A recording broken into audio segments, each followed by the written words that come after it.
While coming to you from the Tobey Family Auditorium at the Commonwealth Club, it's Week to Week, the political roundtable from Monday, May 21st, 2018. Welcome everyone to our program in which we will spend an entire hour not talking about the royal wedding. You're welcome. Okay, just for you. I'll note that comedian John Oliver watched the bishop's moving sermon. Did you see this? He was talking about the transformative power of love, and Oliver quipped that the bishop was talking to the wrong crowd because the British royal family are some of the most repressed people in the world. He said, talking to the Queen about love is like talking to her about the transformative power of a Taco Bell $5 meal, unquote. So that's it. You survived our one royal wedding moment for the evening. I'm John Zipper, your host for Week to Week and the Commonwealth Club's Vice President of Media and Editorial. On today's program, we're going to discuss the war on Mueller, the Farm Bill, some state election news, the latest from the president's world, of course, some political responses to rising racism and anti-Semitism, and more. And of course, we'll end the evening with our live news quiz. I always mention that the Commonwealth Club has people from all across the political spectrum. They're all welcome here. So any opinions you hear expressed here are here. Obviously, I keep saying that.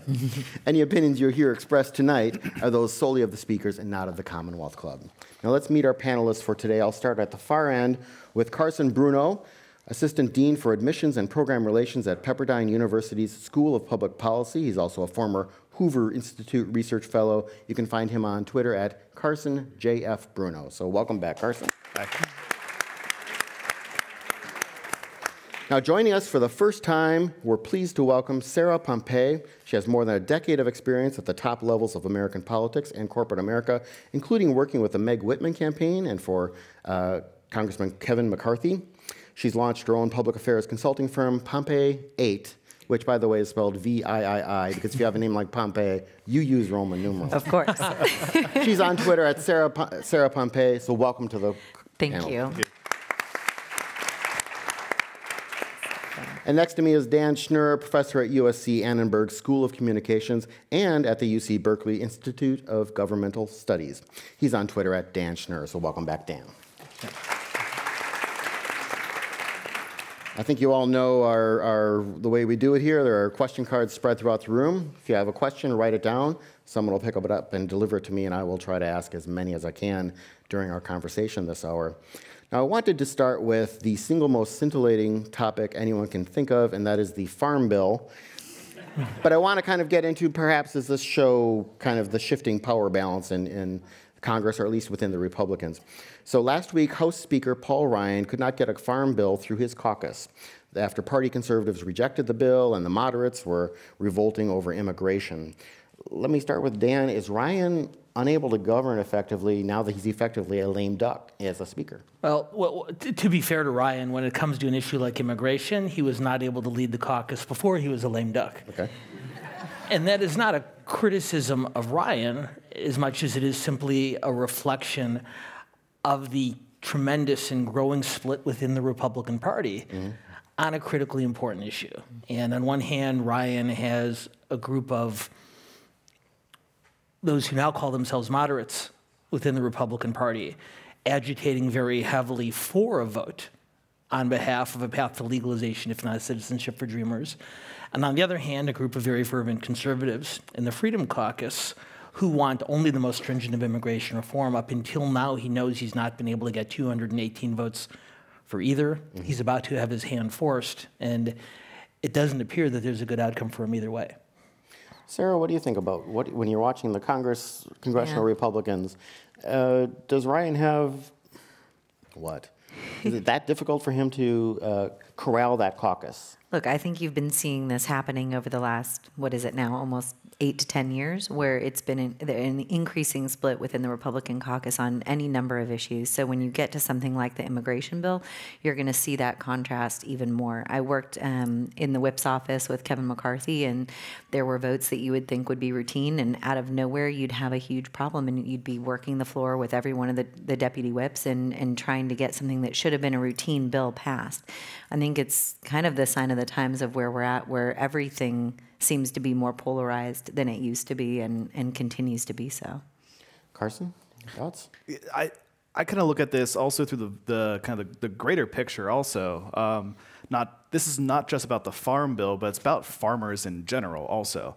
A few weeks ago, there was what I thought was a great story about, is Trump losing the farmers around the trade war with China, and all of a sudden the Chinese putting massive tariffs on soybeans, which is actually very important for people like Iowa. Yeah. And so is this just kind of one more piece of the equation that then farmers are going to be a little bit more disillusioned with what Republicans are doing? And there's quite a few competitive elections in November for Congress in kind of the farm belt, if you were. But then also, is this potentially problematic for Trump when he's going for re-election in 2020? Of course, it's way too early for, I think, either of those to really kind of diagnose them. But it is just one more piece of the puzzle that suggests, wait a minute, maybe Washington, D.C. isn't having the back of the farmers when the farmers are so reflective in their support for the majority party. Dan? John, if I can just make one additional point, because the debate over immigration and the Farm Bill is a critical one and points to an inherent challenge that exists within the two-party system on both sides. If you have a multiple-party system, as they do in Italy, as they do in Israel, as they do in any number of other countries, you have the luxury of ideologically pure parties. Mm-hmm. When you have two major parties, as we do here, there are splits in them. And while it is entirely appropriate to criticize the Republicans for their inability to come together over years, as Sarah said, on the issue of immigration, this is something that bedevils both parties. Yes. The Democrats had a very pitched argument this week about whether to confirm a new CIA director. There's been a debate within the party about tax cuts, about international trade. And as we head into a new round of primaries tomorrow, a broader debate in both parties about whether it makes more sense to devote your time to motivating your base, your most conservative Republicans, your most progressive of Democrats, or reaching out to the center. So Ryan and immigration is an important issue, and it's a vexing one for him. It's just worth pointing out it's not a unique challenge. Both parties face it on an ongoing basis. Well, didn't it used to be, though, that, yes, you had more mixture among the parties, within each party maybe, of different views, but you could get, the pro-immigration group maybe on one party to work with the pro-immigration people on the other party. But now it's got to be all, was it the Hastert rule? They have to get the Republican caucus to pass it, and therefore it becomes that intra-party battle that can't get help from the folks who agree with whatever it is the leadership's trying to push through. I kind of wonder also, I'll throw this to all of you, I mean, is it polarization and things like that, or, I mean, say, this is in the Senate, but Lyndon Johnson, he's the former Senate Majority Leader, not a touchy-feely, sweet and kumbaya sort of person. He was pretty tough as nails negotiator and arm twister and arm breaker. I mean, would he be as effective today as he was believed to be, at least, arguably, back when he was in that position?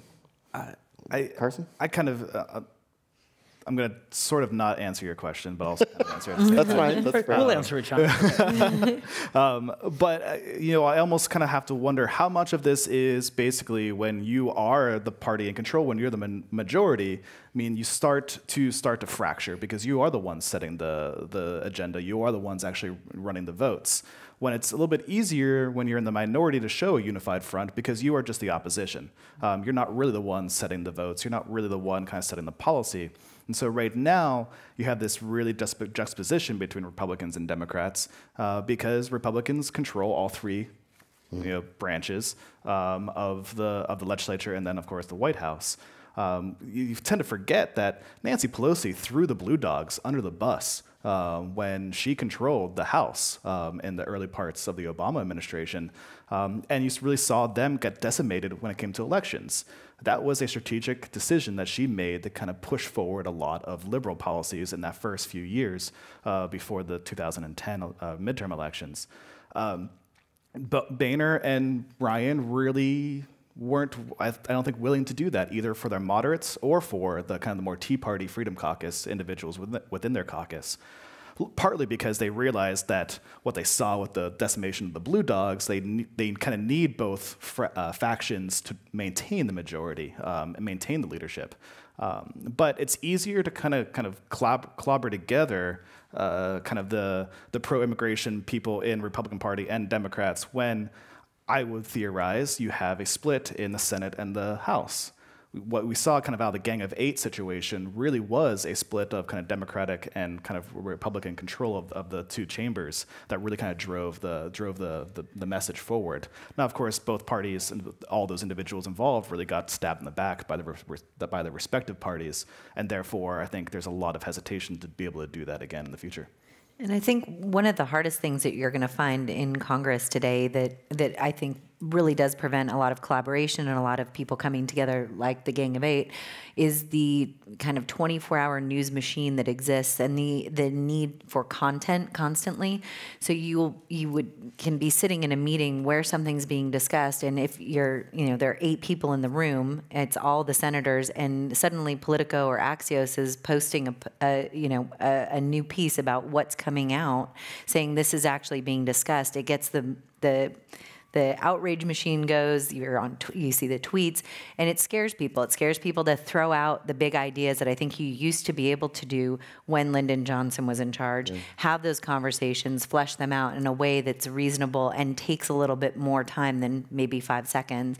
When, with technology today, it makes it almost impossible to have those kind of big ideas conversations where you start it crazy and find something that works. Well, and even if you don't go back as far as Lyndon Johnson, there's a story for those of you who have not yet seen it, a fascinating story on the New York Times website that went up earlier today about how former President Bill Clinton is essentially persona non grata for Democratic primary candidates in much of the country this year because he represents a more centrist and a more collaborative approach that has fallen dramatically out of fashion in both parties.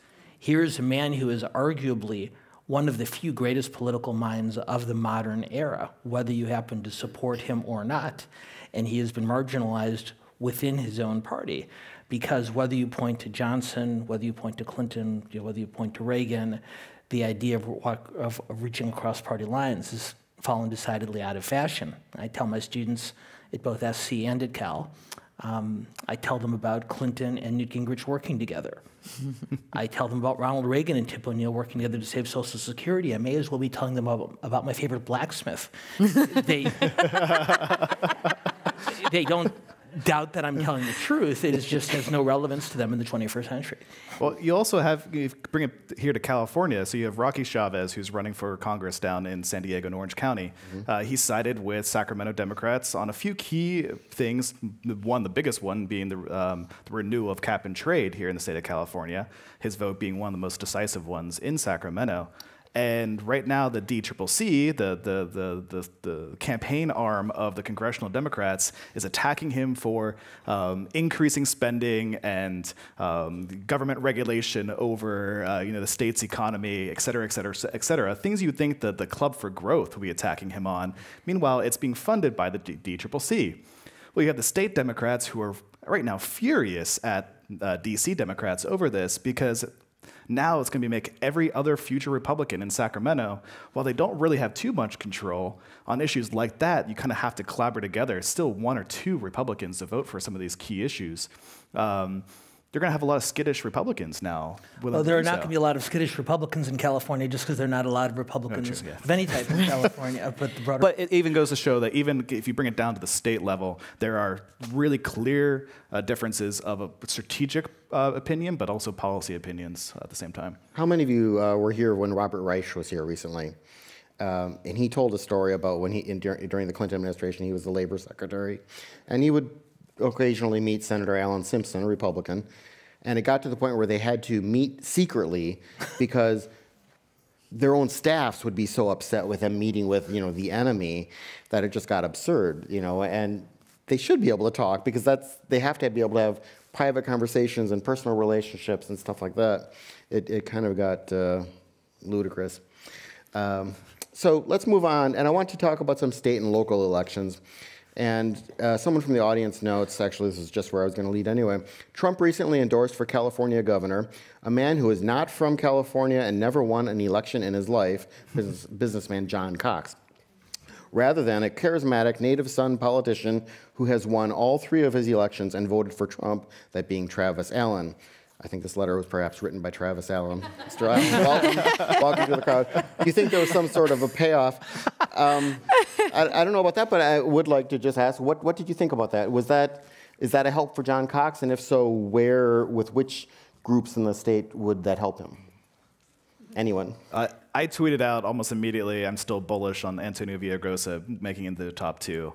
John Fleischman, who runs one of the Flash Report, one of the go-to conservative blogs in the States, replied to me saying, well, it depends on how much money Cox puts behind this and how much money Newsom's campaign puts behind this. Because obviously Gavin Newsom wants John Cox to be in the top 2 because that makes Newsom's job essentially seamless to waltz into the governorship for the state of California. John Cox obviously wants to be, in the top 2 also for obvious reasons. But I'm still bullish on the fact that there being a D versus D election here for November for a variety of reasons. But it really does come down to how much can Cox and or his allies / opponents make the Republican conservative voters, the what's left of Republicans who are, for better or worse, Trump Republicans in this state, know that Trump endorsed this particular candidate over the person who has been talking. Travis Allen has been talking repeatedly about he is the only one who has voted for Trump. Travis Allen has no money. Cox does have a little bit, but Antonio Villaraigosa has a lot more between stuff that he has in his own campaign war chest and everything else that people like Bloomberg and a bunch of other very wealthy people are putting into his campaign. So I'm unconvinced that it's going to make that big of an impact quite yet. We were talking about this. Go ahead. Yeah, I mean, but in the primary, it comes down to just a basic political decision: who has the best chance of actually getting onto the ticket. And as you pointed out, someone with no money, lower name recognition. That's where the political machine can come in and say, this non-native son, someone that hasn't won an election but has a better chance of winning, we're going to go with him, I think. We were talking in the back before we came out here about where Republicans and even non-Republican conservatives in the state are, and of course they're already voting, right? We're already mailing in our ballots. What are your thoughts that you can say about that? I mean, are they going to stick, do you think, with Cox and or Allen or Villaraigosa? I assume they're not going to go for Newsom, but maybe I'm wrong. What do you think? Yeah, I mean, if you start with the premise, just to build off the points that Carson and Sarah were making, Newsom, of course, will finish first and by a fairly sizable margin in the primary in 2 weeks. I've not been cured of my habit of making predictions, even though I vowed after November of 2016 whenever we all did a political prediction. But if you assume that the polls are somewhat accurate and that Newsom is going to finish first by a sizable margin, you have a 4, if not 5-way fight for that second spot. And Gavin Newsom gave us perhaps the most telling moment in the last gubernatorial debate when he rubbed his hands together with glee and visibly salivated at the thought of having a Republican, any Republican, as his general election opponent in November, whereas running against Villaraigosa or John Chung or Delaney Easton would be a much greater challenge. Yeah. I'd frame the race this way. As we all know, turnout drops dramatically in non-presidential and midterm elections. It drops even more dramatically among minority voters, particularly among African American and Latino voters. If Antonio Villaraigosa can motivate Latino voters to turn out at presidential levels rather than midterm levels, then he will make the runoff and odds are becomes the next governor of California. If he is not able to motivate Latino and Latina voters to turn out at presidential levels, but rather at more historical norms, what you'll usually see in midterm elections, then he probably comes up short. The question, and this gets to your point about Cox, if Antonio Villaraigosa, well, I'd say it this way, Antonio Villaraigosa may or may not be able to motivate the Latino turnout along the lines that I just described. The question is, can Donald Trump motivate the Latino turnout to that level? And the single most valuable asset that Villaraigosa has in this race is not the Trump presence in the campaign, but rather the Trump presence in society. And so I think what will determine that second spot in the primary more than anything else is whether the President of the United States motivates his allies or his opponents to a greater degree. Do people turn out because he endorsed one candidate, or do they turn out because of animus toward him and his administration after 2 years? Mm. Sarah, what do you think? Where do you think the conservative vote will go in the state? Yeah, I think it's a really interesting question. As my professor at Cal once told me, people like to go with winners, and they like to choose winners and vote for winners. So if Republicans or moderate Republicans across the spectrum, if they think that they have a better chance of influencing the election or choosing someone that isn't going to be an extreme liberal, or someone that could be a little bit more of a moderate liberal and maybe get more of the ideas passed that they support, maybe someone like Villaraigosa, who is able to work with some pension reform, who's gone up against the teachers' unions and is supporting school choice, is that better than maybe having, knowing you're most likely going to lose with a Republican candidate in the fall? So I think that's going to be a very interesting situation. I think it's also, plays into people that call themselves Republicans that don't support Trump. Myself, Trump endorsing John Cox just makes me think, okay, there's someone else for me. So how does that affect the wide spectrum of Republicans that are going to be voting and that are still registered as Republicans? And does that actually help, candidates, the non-Newsom candidates, pull into the second place spot? Yeah. I mean, I look at this. I mean, I'm more of a policy person than the political people that Dan and Sarah may be. But I look at it. What's going to warrant the best debate for the state of California? I think that if Jerry Brown had actually debated Neel Kashkari in 2014, that would have yielded a great debate. But Brown decided not to. But I thought that was, the right choice, the right move to go for the state of California, because they both had great ideas. They both had a lot of passion for the state. And this time around, I really do feel like it's going to be Newsom versus Villaraigosa, or Newsom versus John Chung, the state treasurer, who's going to yield the best debate. But then when you look at just the fundamentals, yes, Latino vote is very important in California. Villaraigosa should be able to drive that. If he can't, then there are some serious issues just functionally with his campaign. But also you have to think about money, but you also think about geography. Villaraigosa and John Chung are both from Los Angeles County. However, Villaraigosa has the wherewithal of being the former mayor of Los Angeles City, whereas John Chung has never really held a local office. He held the Board of Equalization office for Southern California, but no one really knows who those people are. I mean, really. Maybe this room. Maybe you guys do, but I would be amazed if I walked down the street and like, hey, can you tell me who the four members of the Board of Equalization are? Most people would be like, what's the Board of Equalization?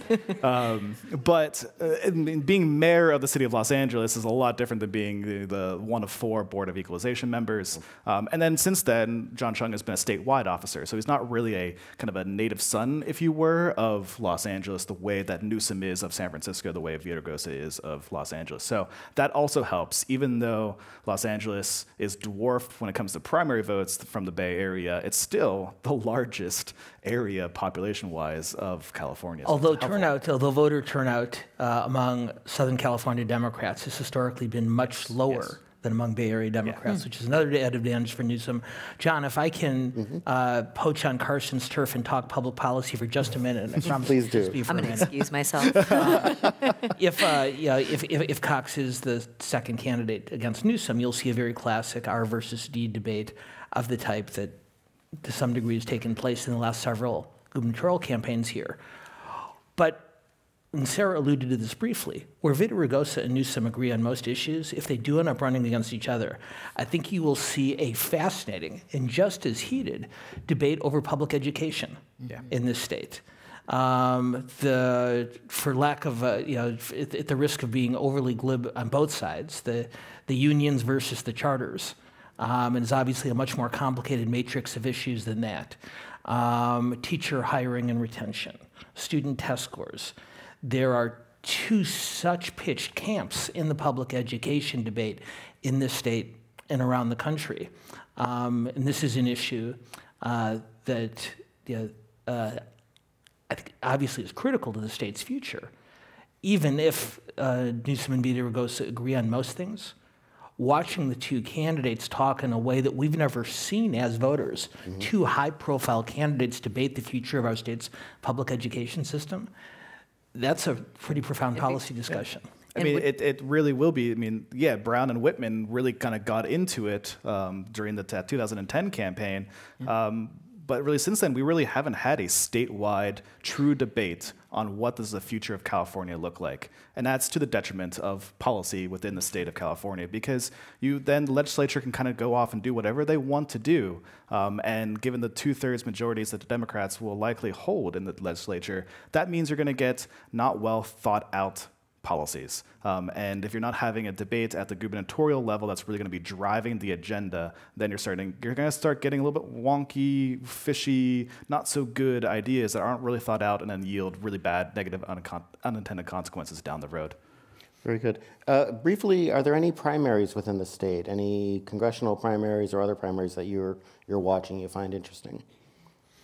And there's been a lot of talk about, Democrats kind of doing Democrat on Democrat crime, because there are so many of them, and then there's the whole progressive versus moderate, or progressive versus liberal wing, and that I think points to the whole Bill Clinton in the wilderness aspect. But anything that, are any of those GOP seats that were supposedly vulnerable going to actually turn, or do you think they'll hold on to them? This could be the election to break the top two, I think, potentially.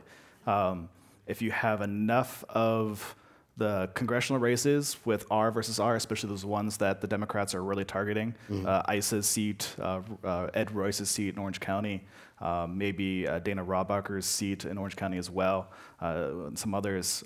Then, of course, you have a top two, Democrat versus Democrat at the Senate level and the gubernatorial level. You could really see maybe both major parties, Republicans and Democrats, and you can quibble if the Republicans are a major party anymore. But you can really see those two parties really coming together and putting something on the ballot for 2020 to either amend or get rid of top two. There are currently fewer Republicans in the California congressional delegation than there are players on the Golden State Warrior roster. There are 15 Warriors and 14 Republicans, so it's close. In 7 of those 14 seats, as most of you know, in 7 of those 14 districts, Hillary Clinton defeated Donald Trump in 2016. That doesn't make them Democratic districts. Rather, what it makes them is sort of old school traditional Republican districts. These are George Bush, Mitt Romney, John McCain Republicans as opposed to Donald Trump Republicans. That said, they're more evenly pitched fights than we've seen in these seats in Orange County, in Ventura County, in the Central Valley than has been the case in modern history. And in at least 3 or 4 of those, the Democratic Party is so energized, and this gets to your point, John, there are too many Democratic candidates. Yeah.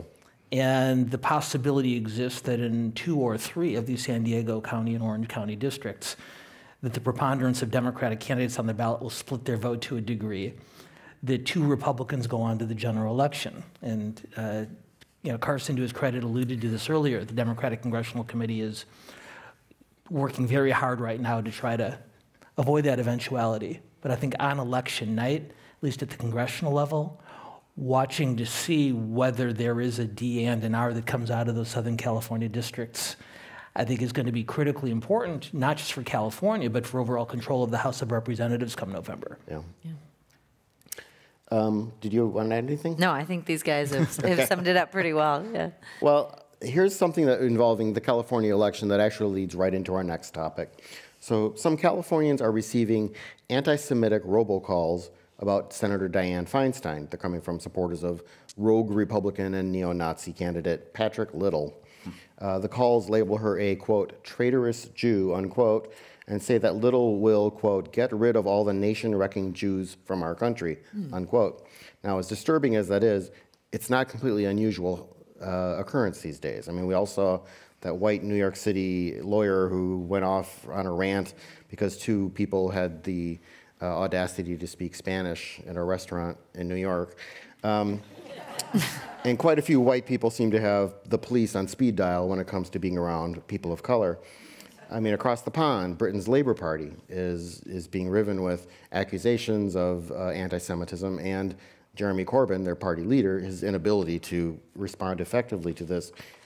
Sarah, you recently wrote about this on Medium, and I wonder if you could give us your thoughts about what's happening, what we're seeing. Yeah, I mean, I think it's horrifying what we're seeing all across, not just here in America, but you're seeing it across the pond. You pointed out in the UK elections, it became a really big hotspot, and I think thankfully what you saw was people responding to the anti-Semitism and rejecting. It really impacted the Labour Party because of their inability to deal with the anti-Semitic views that are bubbling up from the grassroots. In the Momentum Party, you had a number of party leaders resign their posts within this grassroots movement because of the anti-Semitism that was coming up. You had people coming up to leaders on the streets expressing views that I didn't think could be possible to still exist. So I think at the end of the day, these tactics are going to backfire on these candidates and what they support and what they view. I think the vast majority of people are good and don't agree with this kind of topic, but I do think it's something that's extraordinarily concerning, and we need to be looking at the root causes of it and what does it mean. My grandfather was in the concentration camps, so for me it's extraordinarily personal. But I did talk with he has one sister that survived with him, and I was talking to her about it and, my concerns, and she said, Sarah, just remember this is still the greatest country on the face of the earth. So for her to feel that way about the United States and that we will all join together and fight these absurd ideas, I think is encouraging. So I want to share that with everyone here. But we do need to address it. We can't let it hide. And I think there should be serious consequences for anyone that supports any sort of intolerance towards anyone for race, religion, gender, sexuality, anything. I think we're past that, and we should be past that if we're not. Carson, maybe start with you. I mean, what's the role of our political leaders and our political institutions with something like this, or should they not be? Should this be something that's dealt with on a, if you will, a civilian level? No, I mean, parties are essentially clubs, and party leadership should kind of dictate what they want that club to look like. It's no one's right to be affiliated with any party, actually. I mean, these are closed clubs, and so the clubs really get to dictate who the membership really ought to be and is. I do have to credit the California Republican Party because they did kick out this Patrick Little guy from their convention a few weekends ago in San Diego, and made a very clear statement that he is not representative of what the California Republican Party is all about. So, I have to applaud them for that, because they very easily could have just kind of brushed him aside, said, oh, he's whatever. He's just like, some dude running for Senate. But they really kind of try to make an effort out of it. So it is up to the leadership of the parties to really make a very clear statement about what is allowed and what isn't allowed, and go from there. And to Sarah's point, James Corbyn has really not been able to do so within the labor movement, and they have been punished already for it, and they're going to continue to be punished for it until they can kind of figure it out. And you're seeing it not just in those places, but also France, Germany, and many other places around the world. And so it is. That's what leadership is all about. Is even if the masses theoretically are behind something, if it's not where you really think is strategically smart, but also just good to go, then it's up to you as a leader to make the difficult stance and make a difference. And so the leaders ought to be kind of the leaders, in a sense, in every sense of the word. I have some good news, and it comes from Russia, and this I actually mean this seriously, but it'll be weird to say it. And that is when they've done, they've now been able to start studying and identifying a lot of the messages that the Russian government trolls were putting into social media, and still are, but particularly during the election. And a lot of them played on racial and other, divisions. And so, the reason I say this is good or a positive note is that to some degree what we're seeing is a hyped up problem. The lawyer in New York who apparently, this was only one of 3 of his videotaped rants, he may know the law, but he doesn't know how to avoid a video camera. I mean, but it does prove, yes, there are genuinely people who are an issue here, but thankfully we can rest on at least a little bit of knowledge that to some degree this is being pumped up by outsiders trying to feed on these divisions. And you know, the guy in St. Petersburg who works at the Internet Research Agency, he doesn't really care if you like blacks or like whites. He's just trying to push whatever buttons will cause trouble. John, I interpreted the news out of Russia a little bit differently. Oh, please do. Than you did, and frankly with much greater alarm. Me too. Because these Russian technology experts did not create these racial divisions and sensitivities in our country. They exploited them. Yeah. And they figured out very quickly on the right and the left that the single best way to engineer clickbait, to get people to respond quickly and emotionally and repeatedly, was to send out racially charged messages in both directions. In other words, they didn't do anything that we didn't give them the opportunity to do. I thought Sarah's piece, and for those of you who haven't read it, it's POMPEI on Medium.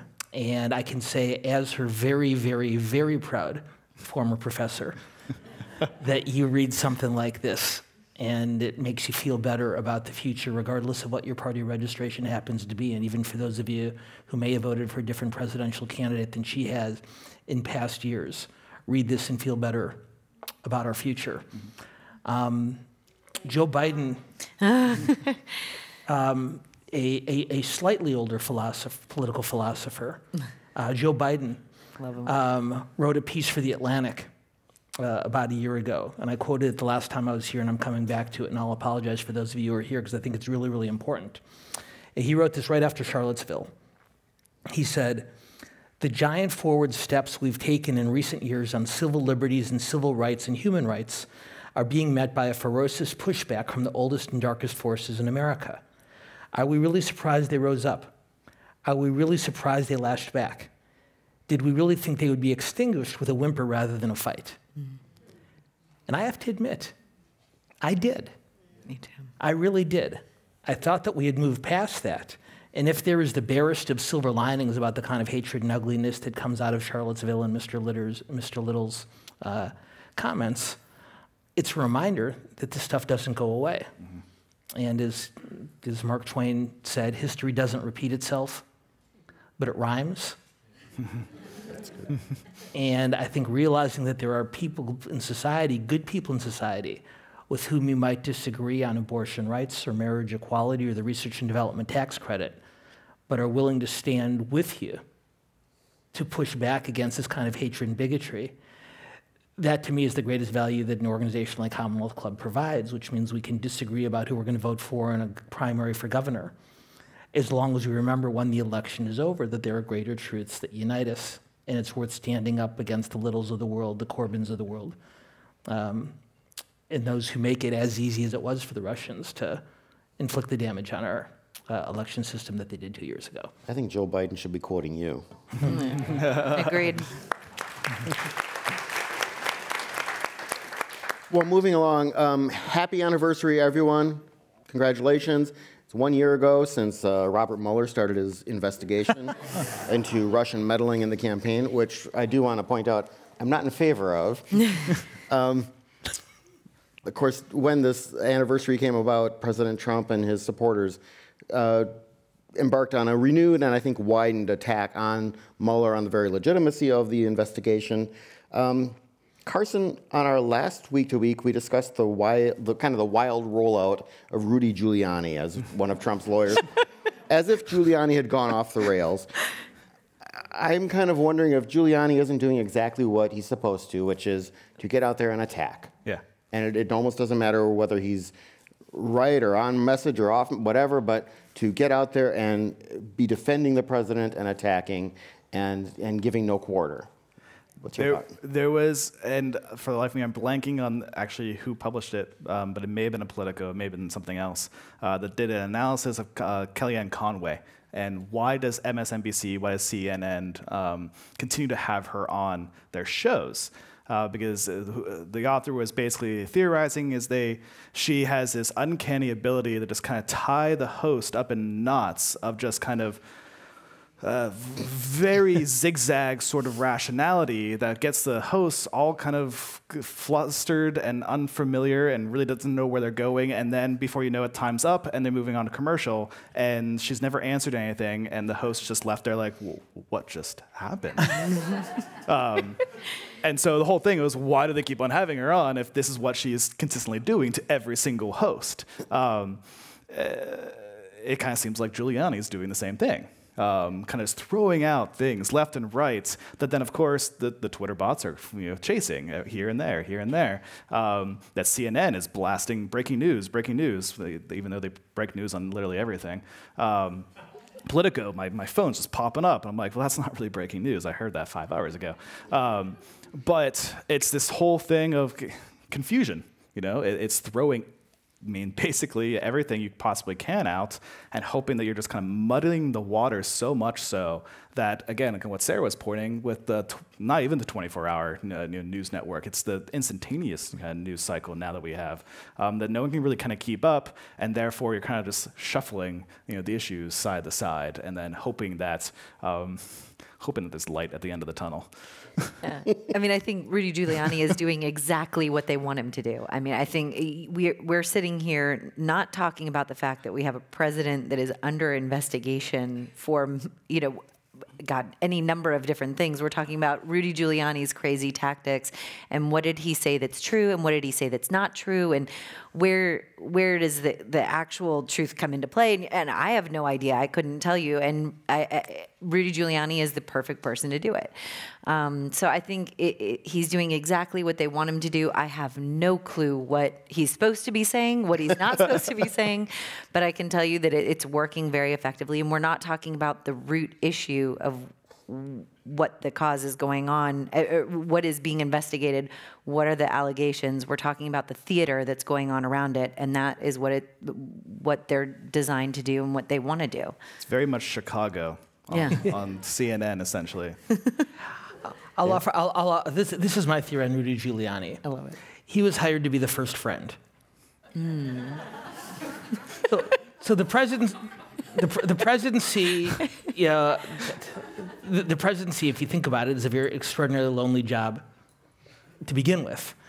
Even if you do have friends, like most presidents have, and Trump, by his own admission, and I'm not saying this is a good or a bad thing, it's just the way he's lived his life, has made it clear in talking to interviewers that throughout his life he doesn't have friends. He has business associates, and he values his relationships with his family very much, but he really doesn't have friends and is seen genuinely puzzled when the question comes to him.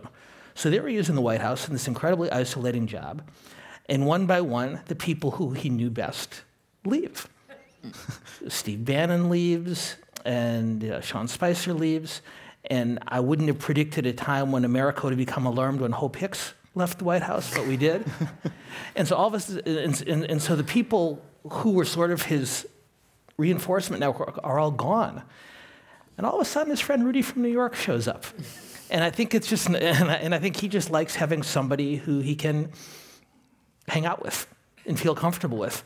And the fact that he goes on TV and creates this kind of confusion, as Carson and Sarah talked about, is an added bonus. It's really just nice to have someone to hang with.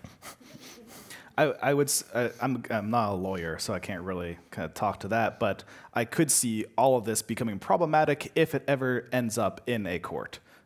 Because basically, Rudy's saying things, a bunch of people are saying things that could ultimately kind of be pieced together by a good prosecutor, Mueller, that essentially leads the jury in a way that the prosecutor wants it to go. So while you're creating this confusion, which is good for the PR prospect right now, and kind of keeping people off their balance, if it does ultimately end up in a court situation, it could become a little bit more problematic, and I was just going to say that's a season 2 problem. Yeah.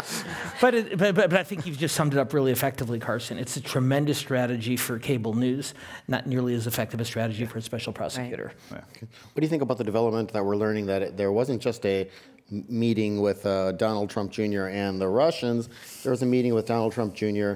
with an emissary for 2 Gulf state princes who offered to help the campaign. Sarah, what do you think about this? Is this serial sloppiness or serial collusion? I mean, I couldn't even say at this point. I mean, not knowing anything, based on what I've seen, based on what I know from people that were involved in the campaign, reporters that I've talked with, I would have to imagine it was sloppiness in the beginning, and best case, maybe that's what I want to believe, because I would hope that they wouldn't be colluding with foreign governments, but. That just seems so outrageous, but there's starting to be a pattern of it. And maybe it's a pattern of sloppiness. Maybe it's going to be a pattern of something worse that we find out about. But at the very least, it's mind-boggling that was even allowed to happen. And it's clear that it was that they didn't have the sort of infrastructure in place that they would need to protect themselves, let alone the country from these kinds of things from happening. I can tell you, having worked on presidential campaigns in the past, any of the fantastic lawyers that we had around would never have allowed a meeting like that to take place, ever. I don't know if you saw this. Sense. Yeah, and common sense. I'll give you that. I don't know if you saw this story on Politico, but Donald Trump has a cell phone that he's using that does not have the security stuff on it to prevent, to make sure that it's not hacked or otherwise messed with by anyone. I think we all remember when Barack Obama became president, he very reluctantly gave up his BlackBerry because they had to use a secure thing.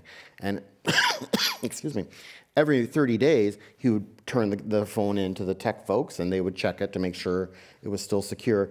Donald Trump apparently has gone for 5 months without turning in his, as we already know, insecure phone for checking. So design or sloppiness, I guess we're back to, and that's the same issue with the meetings with various folks. Is this by design, or as someone from the audience said regarding to the Giuliani thing, it's like, this is his tactic. This is the way he does stuff. You would just think that after a big deal was made about a private server in a house in New York being such a big deal, that at least someone would think, well, wait a minute, isn't this kind of similar? It is similar. I mean, unsecured private server, unsecured phone. Everything was litigated about Hillary Clinton's server. Why hasn't anyone stopped this? And let alone the person who made such a big deal about it, Donald Trump himself. Sarah, you've been in these campaigns. How much power do the people around the candidate have to get the candidate to do something he or she doesn't want to do?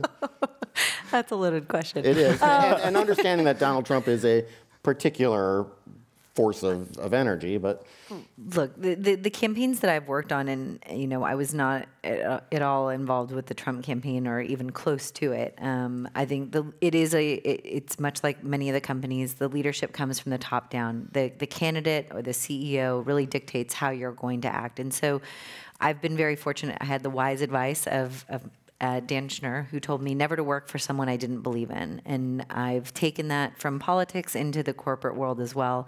It's served me fantastically. But the people that really want to do the right thing, I think that's how they govern. They want different ideas. They want to have those big policy debates. Getting them to do things they don't want to do is not easy. So if they know it's for the betterment of the country, the office, whatever it is, you can sometimes get there. And then a lot of the times you find an alternative route that is something that they're more willing to do. I know Dan's got some fantastic stories about this that he's told me over the years as well. But I think for someone like Trump, we've seen it time and time again. If he doesn't want to do it, it doesn't happen. It's going to happen his way. Some of the people that he brought into the White House and into the executive branch have not been able to convince him of anything that he didn't want to do, and they're gone. And if you look at it from his perspective, that's a very appropriate way to act, because the quote-unquote conventional advisors he had, the Paul Manaforts, the Sean Spicers, and so on. They told him he could never become the Republican nominee for president acting in a certain way, and he did. They told him he could never become president acting in a certain way, and he did. And so now, aside from just the innate joy he takes about sticking his finger in the eye of the establishment, he's got 2-3 years of learned behavior to say, if these conventional, traditional politicos are telling me it's the wrong thing to do, then I must be doing just fine. Mm-hmm.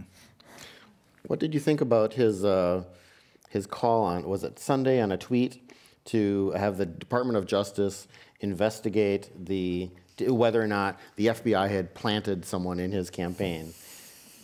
Any thoughts, any reactions, Carson? You know, this is probably going to be a little bit unpopular here, and again, I think most of you know that I'm not a Trump supporter, but if there was meddling by the Department of Justice under the Obama administration or the FBI, then it ought to be investigated to at least determine whether it happened or not. Because that sort of stuff should not be happening. The U.S. government should not be spying on campaigns. And whether it was a part of a larger investigation, that needs to be determined. So I'm not fully against it per se, because it ought to happen, because we need to have the highest amount of confidence in our intelligence and law enforcement officers to make sure that they are doing what they ought to do, which is protect our nation from foreign adversaries, from people within. And so if that were the case, then it needs to be determined whether it was happening, and if it was happening, why it was happening, and kind of move forward from there. You can't just discount it completely just because Trump tweeted it. And that's what I fear that the Democrats are going to fall into. Just because Trump's saying it or one of Trump's circuits are saying it, it has to be discounted immediately or made fun of or discounted. And if they continue to do that, they're going to fall into a really bad trap where some of these things may actually have stickiness to them, may actually have accuracy to them. And now all of a sudden they've discounted something that is in itself also a very problematic and maybe troubling situation. So the DOJ should look into it and determine kind of whether there is something there or not. I'm not sure that's terribly unpopular here. I would think a lot of folks can go with that. Sarah, what are your thoughts? I'd agree with that. I think if it's proven true, it's going to be, absolutely, I think almost a watershed moment in American government and American he will be politics. proven correct about something. And I also think it's a great timing for midterm elections. It's something that motivates the base. It's something that motivates Republicans, and maybe even some folks who are just anti-government, anti-establishment across the spectrum, folks that would be concerned about something like that. I think Sarah's last point is worth picking up, because as alarming as a lot of these things are, and as much fun as they are to criticize, it is worth noting that the President of the United States maintains an approval rating, while low, still maintains the support of roughly 40% of the electorate in this country. I have a friend who does what I used to do, who runs political campaigns, and what he told me back in 2013, 2014, is he was seeing something really unusual, really unique in his public opinion polling. He said, for years and years and years, we've seen voters who've been dismissive, who've been disgusted, who've been angry about politics. He said, we're seeing a different attitude now. Or I should say, they're not disgusted anymore, they're dismissive. In other words, what I'm hearing from them, my friend told me, is their attitude saying, anyone can do it. It's not that hard. In their opinion of the more traditional political leaders of both parties had sunk to such a low level that it didn't seem to them that it would be that difficult a thing to do.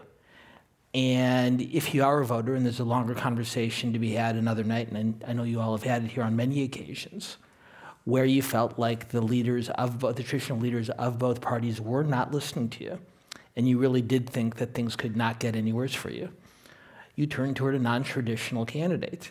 And whether that candidate's name was Donald Trump or Bernie Sanders, it was affected by all sorts of things.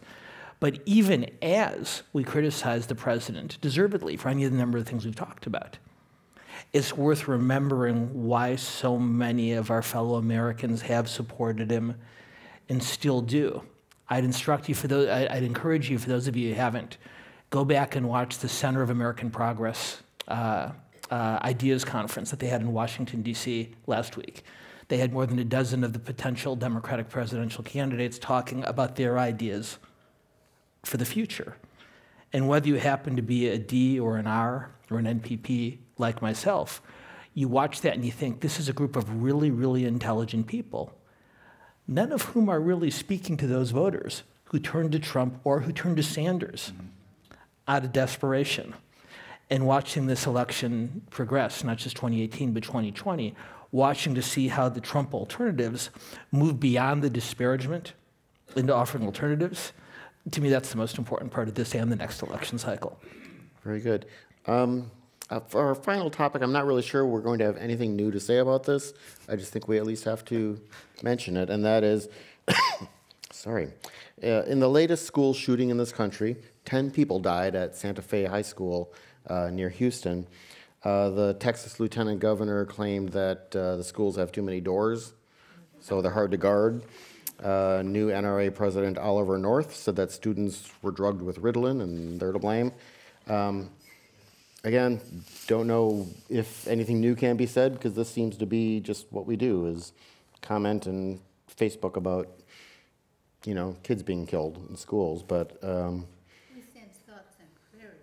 people have been, yes, there is a cartoon that, again, has been shared on Facebook a lot of up in heaven, these two angels saying, oh, they keep sending us their thoughts and prayers, and the other angel says, and their children. So, any thoughts about the latest? I mean, I think the last time I was on, there was a school shooting shortly before the panel. I made a comment that someone came up to me and afterward and to talk a little bit about, but until the gun control movement really is able to kind of take the passion there is around gun control and turn it into votes to really battle the Second Amendment movement that is able to turn their passion into votes, then you're not really going to get much change in DC per se. Now, can you really kind of do things at the state level? I think so. But it really comes down to the saliency of the issue for the voters. And for better or worse, I mean, again, thoughts and prayers are now falling on deaf ears now. So I think there are more and more people wanting action regardless of their political affiliation. But the saliency really needs to be there. And voters really need to turn out for the candidates who are not claiming to take everyone's guns away, because that's also the reaction of, there needs to be a messaging around it that really kind of talks about what most Americans do agree on. And there's quite a few issues there that you have approval ratings of 80 to 90% of Americans agreeing on. But you have to be able to figure out a way to translate that into votes. And right now, the gun control side hasn't really been able to figure out the best messenger candidates or way to kind of move that forward at this point. And until they can, then unfortunately, thoughts and prayers are what we're going to get. Bill Clinton, who, as I mentioned earlier, I think is one of the great political minds of the modern era, whether you happen to agree with him ideologically or not, gave a speech to a Democratic National Committee event shortly after the Sandy Hook tragedy. And I'm paraphrasing, I can't quote him directly, but essentially what he said is this. He said, I'm with you, you know that. He said, I'm with you on assault weapons ban, I'm with you on the gun show loopholes, right down the line. He said, but I've got a lot of friends, a lot of good people who I know from my home state of Arkansas who don't agree with us. And he said, and our problem isn't just that they don't agree with us, President Clinton said. Our problem is that they think that we think that they're stupid.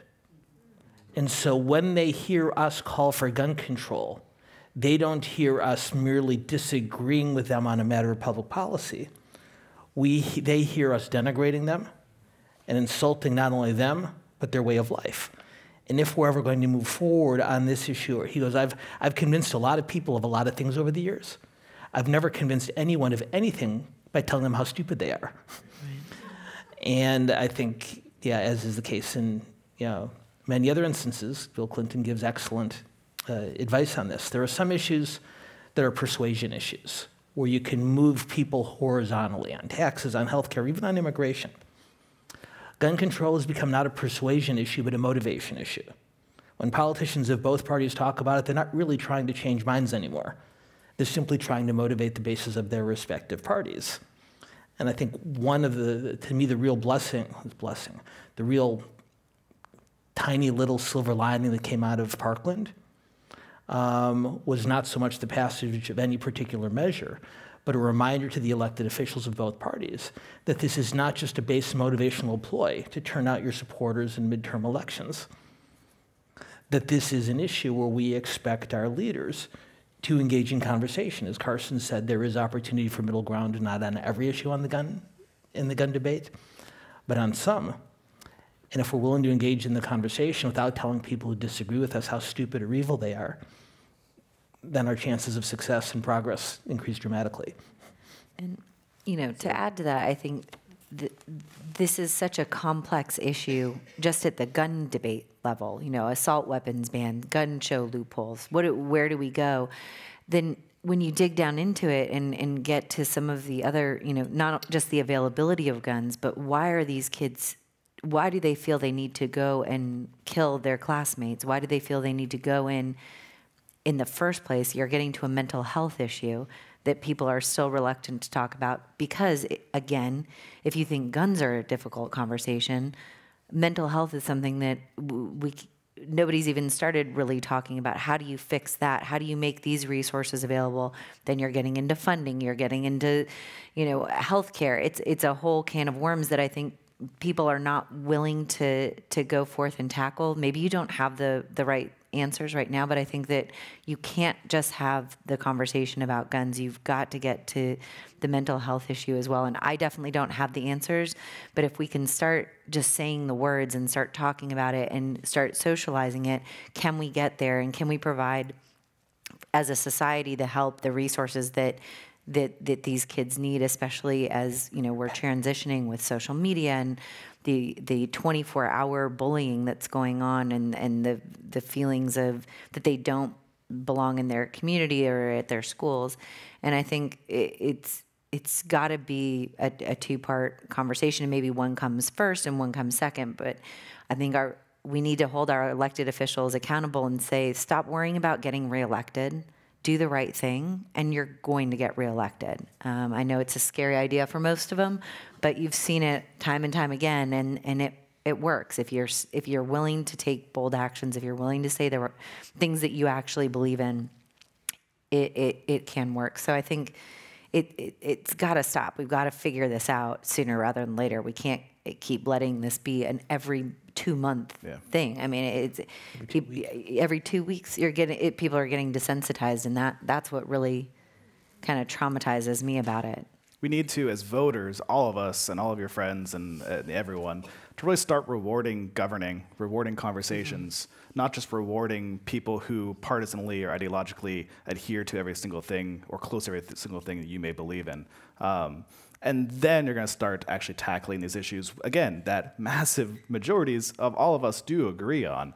But everyone right now is so afraid to actually have a conversation with someone else, whether it's on social media or whether it's in person.